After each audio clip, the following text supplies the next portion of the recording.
avancem, volvemos a empezar en esta segunda parte con los ponentes que ya conocemos y va a haber una primera intervención del señor Hugh Craddock y luego una mesa redonda que me comentan podemos mantener hasta las 13:20 aproximadamente, en función de lo que vaya surgiendo, para recoger esas cuestiones que han ido saliendo muy interesantes, comentábamos en el café.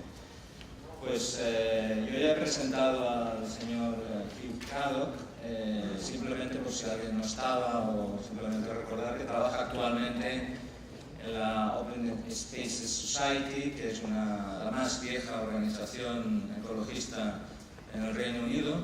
Él proviene de la administración pública, tiene un largo conocimiento en gestión de asuntos relacionados con los caminos y nos viene a hablar de una de esas 5 áreas geográficas en que clasificamos a los países que yo mencionaba, y esta sería el área de Reino Unido e Irlanda, ¿no? Aunque él nos viene a hablar específicamente del Reino Unido. Por tanto, Hugh, whenever you want, you have the floor. Thank you.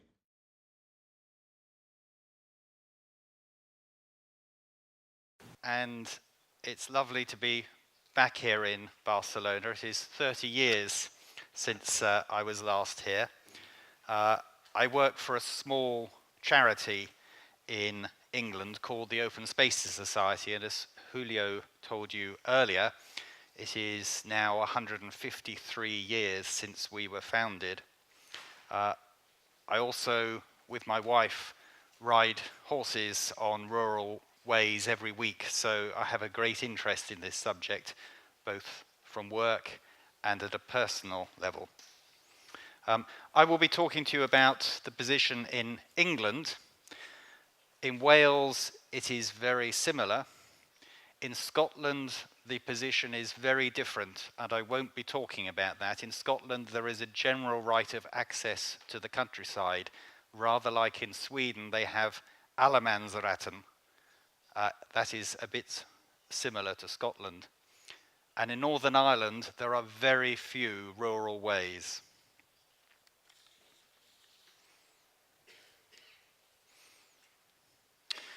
We have an immense network of rural ways in England, probably more than 200,000 kilometres. I thought that was immense, but this morning Camille said 1 million kilometres in France, so perhaps it's not so good in England after all. Many of these ways have ancient origins, perhaps medieval, perhaps Roman, or even some of them older. And they used to serve functional needs for trade or travel to work or visiting friends. For example, in parts of the north of England, many footpaths were established by workers in quarries, getting to the quarries. La Pedrera, I understand now from our visit last night, is the Catalan for quarries. That's probably the only Catalan word I know. But now they're mainly used for recreational use.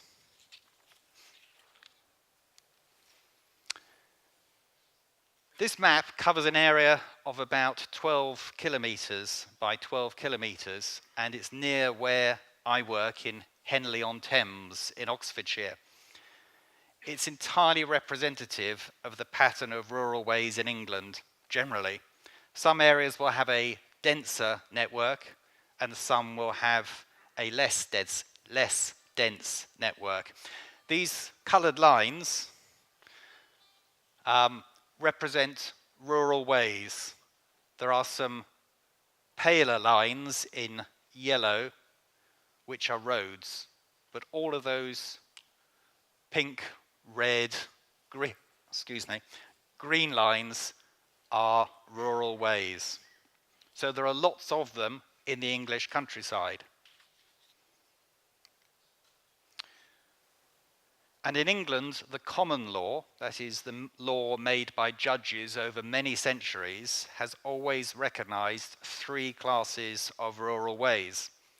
We have footpaths for walkers, bridleways for walkers, horse riders and cyclists. Bridle is what you put on a horse's head. hence bridleways, and carriageways for all users, including motor vehicles. Really, carriageways are like roads. And Parliament has added two new classes, which are cycle paths, obviously for walkers and cyclists, and restricted byways, which are roads, but not for motor vehicles. So you can take a horse-drawn carriage.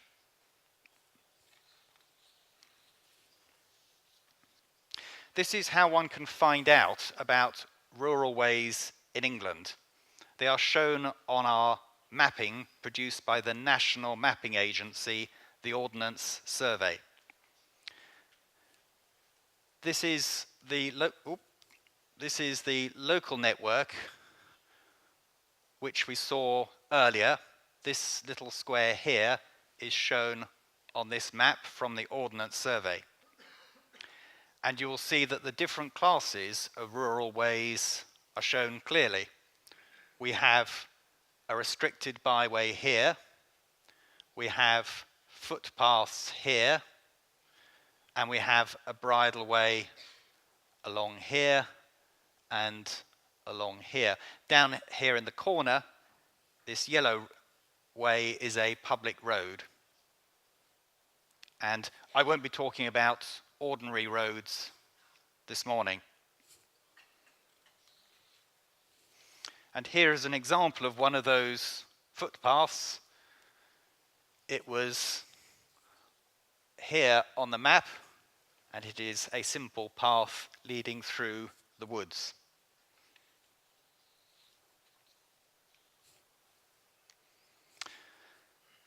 Now, all of these rural ways are known in English law as classes of highways.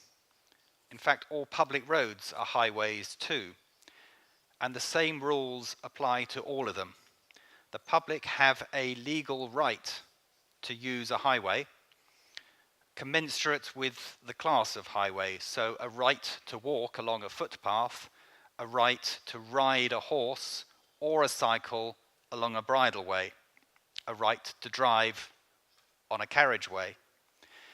And as part of this right, a user may stop to admire the view, to take a drink, to take photographs, and the user may take with him or her a reasonable accompaniment, such as a dog, a pram, or a disabled vehicle.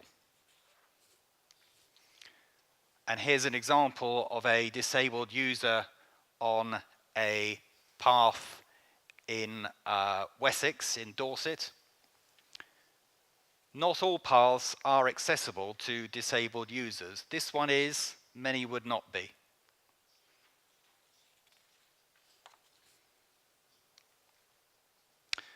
Most of our rural ways are not tarred. That is, the surface is either natural, it is earth, it is perhaps stone or grass. Here, for example, we have a path across a ploughed field, and here we have a path lined with stone flags.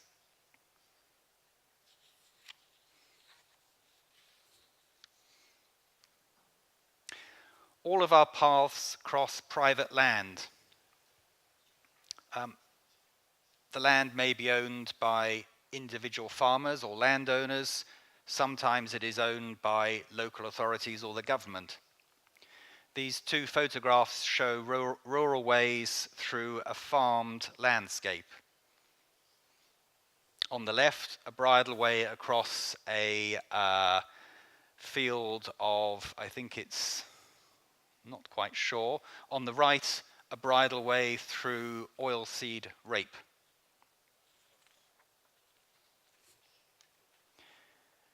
And every landowner who has a public, a rural way across the land must provide gates or stiles. It is the landowner's obligation to do this. Stiles obviously are suitable for footpaths. Gates are necessary for bridleways and for carriageways. And when the landowner replaces a stile or gate, the landowner can obtain a grant of 25% of the cost from the local authority. Some of these gates and stiles, because they are provided by the landowners, are easier to use than others. This one is convenient. This one, well, that's my boss trying to get over a stile near our place of work.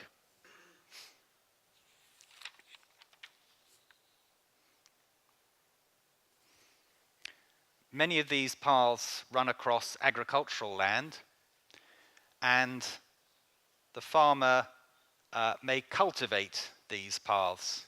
The farmer may plough the paths. But if the path is ploughed, it must be reinstated within 2 weeks by making it well defined and easy to follow. This path has been ploughed, but not yet reinstated. Oops, there we go again. This path is nicely reinstated, easy to follow. And this path has been ploughed and cultivated with, I think, maize. And as you can see, there is no sign of the path, but a walker is still entitled to find a way through the crop.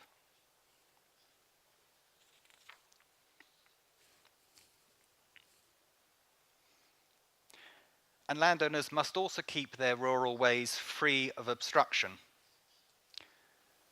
Sometimes they forget their responsibilities, or even deliberately obstruct rural ways on their land. On the left here, you can see a barrier across a path, which is difficult, but perhaps not impossible to get over. And it is possible to close or move rural ways, but only with a legal process which involves the local authority and the public. So here we see a notice on a stile which advises users about a change to the path, a diversion of the path to a new route. And if people want to object, they can do that. And the local authority decides.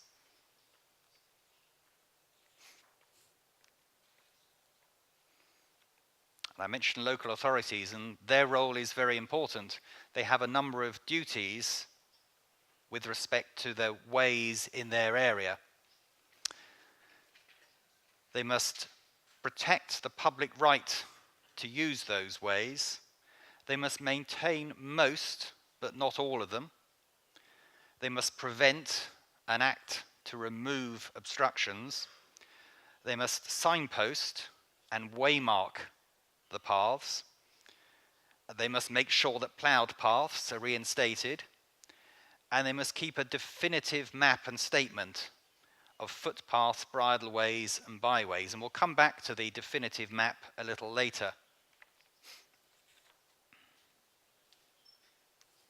Here's an example of a signpost on a footpath. This is a road, and here we have a signpost. This is a footpath, not a bridleway, because it's a pictogram of a walker, and yellow, we use yellow to mean footpaths in England.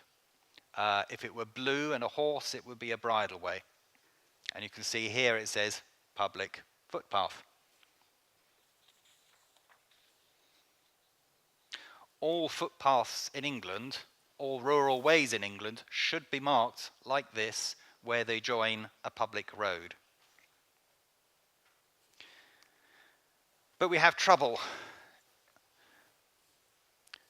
In England, 8 successive years of cuts to local authority grants and limited powers for local authorities to raise council tax mean that local authorities cannot fulfill many of their duties.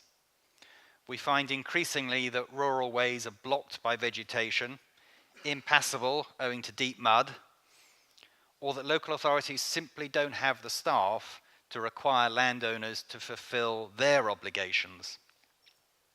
Now, volunteers can help, and Grigori said earlier that volunteering should be an ally of local authorities, not a replacement.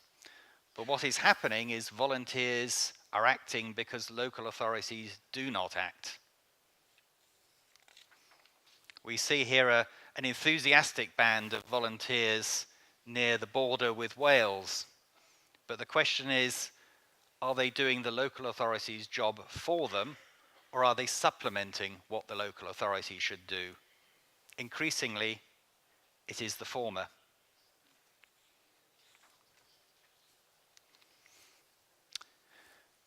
I mentioned earlier the definitive map and statement. This is critical to our network of rural ways in England. I'll call it the DMS, Definitive Map and Statement. It is legally conclusive of the existence of our rural ways. It is proof that the public have a right to use a way shown on the DMS. The DMS, the definitive map, shows the alignment of the rural way, and the definitive statement sometimes gives extra details, for example, how wide it is, or whether there is a right to put stiles and gates on it. But the DMS is not conclusive of what is not shown, so the public may have a right to use other rural ways which are not on the DMS. Here's an example of the DMS. It's from that area we were looking at earlier. That's what we saw on the Ordnance Survey map. This is the definitive map and statement. Because this exists, because the DMS exists, the Ordnance Survey know that they can mark rural ways with confidence. The Ordnance Survey knows, and therefore the map user knows, that a way legally exists. It might be ploughed, it might be obstructed, but you have a legal right to be there. It gives the user confidence.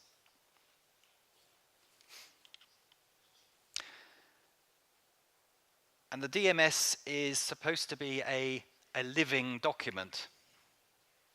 Because there are other rural ways not shown on the map, anyone can apply to amend the DMS. And applications are often made on the basis of long use of a rural way, because in English law we recognize that somebody or the public can acquire a right to do things if they have done it for so many years without permission and without interruption that the law recognizes they have acquired a right to do it. And once they've acquired that right, it can go on the DMS. It's also possible to show that a rural way exists by producing historical evidence. So we have, for example, old railway plans when the railways were constructed, which identify rural ways because a bridge was needed, and we can now use those documents to prove that the rural way exists and should go on the DMS. In either case, an application leads to new, I say new in quote marks, rural ways being added to the DMS. But actually, they already exist. The DMS simply recognizes their existence. Here's an example. This is a Roman road in East Kent. Roman, so it's dead straight. It's been there for 2 millennia, but it's not on our DMS. I made an application in 2016 to add it to the DMS based on historic evidence, but the application won't be dealt with until 2020 or 2021 because there are so many outstanding applications in Kent. In my view, there's no doubt it's a historical way. People have been going that way for 2,000 years. But amazingly, it hasn't found its way onto the DMS. Government has a role. I used to work for DEFRA, the Department for the Environment, Food and Rural Affairs, and DEFRA sets the policy, it promotes legislation, and it provides guidance to local authorities. It also provides funding for 14 national trails in England, and the Welsh Government provides funding for 2 national trails in Wales, and we'll come back to those a bit later. It also adapts cross-compliance under the Common Agricultural Policy, the CAP, or the PAC in Spanish, I think, to English circumstances. Now, cross-compliance, this is something that is done under the CAP. It is about obligations on farmers in return for their CAP subsidy. I think you call it condicionalidad in Spanish. And what this means is that farmers who receive CAP subsidy, which is virtually all of them, must observe their statutory obligations. For example, to reinstate fields after ploughing.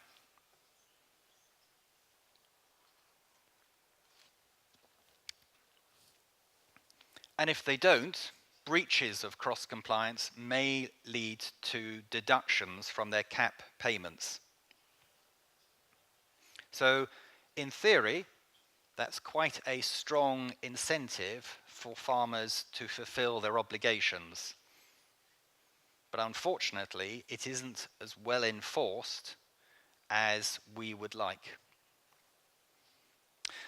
The government also runs a body called the Planning Inspectorate, which deals with appeals against diversions and extinguishments of ways, and appeals against modification of the DMS. So if you object to a diversion, it can go all the way to the top level of government.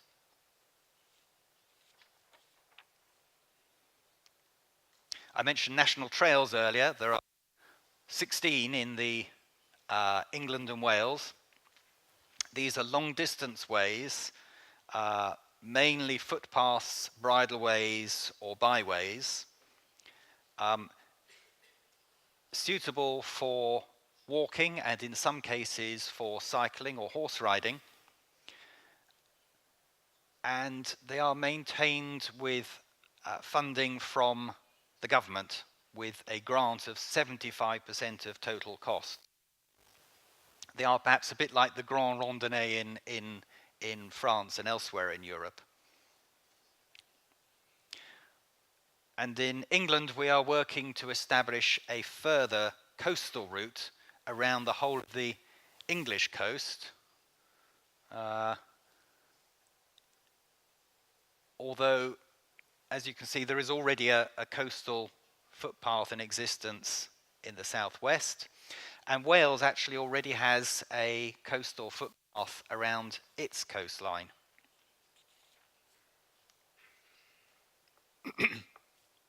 This is an example of the South Downs Way in East Sussex, a footpath. This path is a footpath. The rest of the South Downs Way is a bridleway. This footpath is running along the Seven Sisters, which is a well-known feature in Sussex, a series of cliffs along the coast.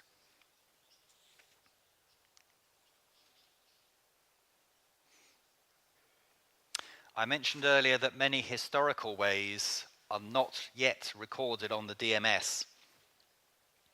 And that is because they were either missed or suppressed when the DMS was drawn up in the 1950s, typically by parish councils, the smallest level of local government which were responsible for the initial stages. People still have a right to use these historical ways, whether or not they are on the DMS. But legislation now extinguishes these ways in 2026 if they are still unrecorded on the DMS. And we think there are many thousands of such ways yet to be recorded.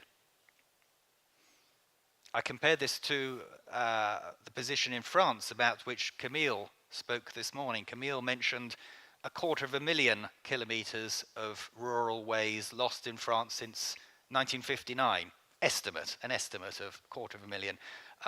It might be very similar in England, and they are at risk too. This is an example of a mining area in Cornwall, near Redruth, and you can see there are a few footpaths on the definitive map. Here is one, here is another here, and there are one or two roads, public roads, but look at all these enclosed routes. Here, here, here, all over the place. None of those is on the definitive map, and they are all at risk to the public. People who live and farm in these farms will still have use of them, but the public risk losing their use in a few years' time. The task is immense. What about the role of rural ways today? Well, it's mainly recreational. Walking, cycling, horse riding, horse-drawn carriages, and driving. They're important for people to gain access to the countryside, for exercise, for bird watching, wildlife. We say getting away from it all. You'll be equally familiar with their purpose here in Catalonia. Sometimes there are functional uses too. They are still sometimes used for walking to the village, getting to the railway station, access to isolated homes. And over 80% of British people go for a walk at least once a week, primarily for recreation.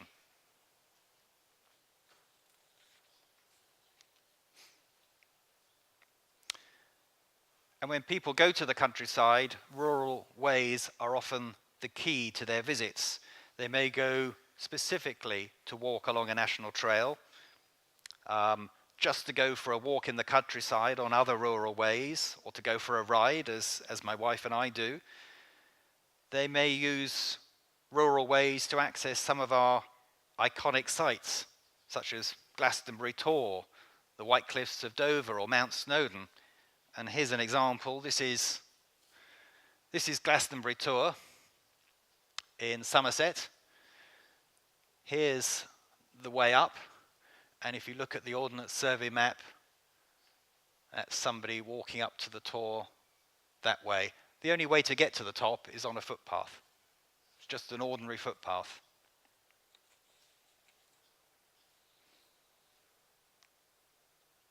And rural ways are important to our economy too. We think that walkers spend 7 billion euros per annum.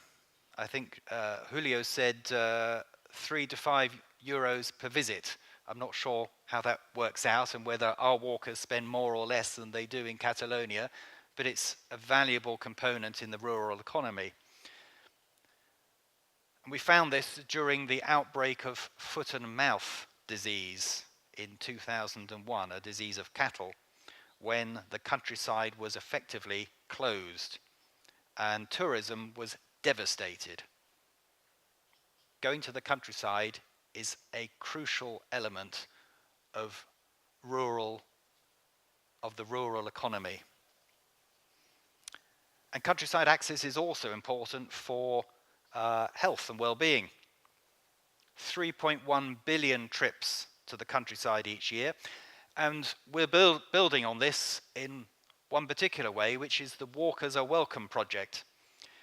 This has 100 member towns and is designed to ensure that an area is attractive for walkers, that it has good facilities for walkers, a well-maintained network, so no ploughed paths or obstructed paths, and that walkers will be welcome at the end of the day. Muddy boots, no problem. Here's an example of a signboard which you will find when you arrive at Hebden Bridge Station in West Yorkshire. A map of the rural ways, some suggestions for an itinerary, places you can visit. This is all part of the Walkers Are Welcome project. Make it good for walking and advertise it as good for walking, and it's good for the economy too. So just drawing to a conclusion, we're really fortunate in England to have such an extensive network of rural ways, although I'm now slightly jealous of France having a possibly even larger network, and they're legally protected too. At least the ones on the DMS are protected. Our ways are particularly valued because we're walking in the steps of previous generations, perhaps a way which might have been used for 2,000 years or more. Our users today are now mainly recreational, but this recreational use has given a completely new lease of life to our rural network in an age of increasing mobility. But I have to say that spending cuts among local authorities and the closure of rural ways not on the DMS by 2026 are two of the threats to the future of our network. So we are fortunate, but there are great risks in the years ahead too. So,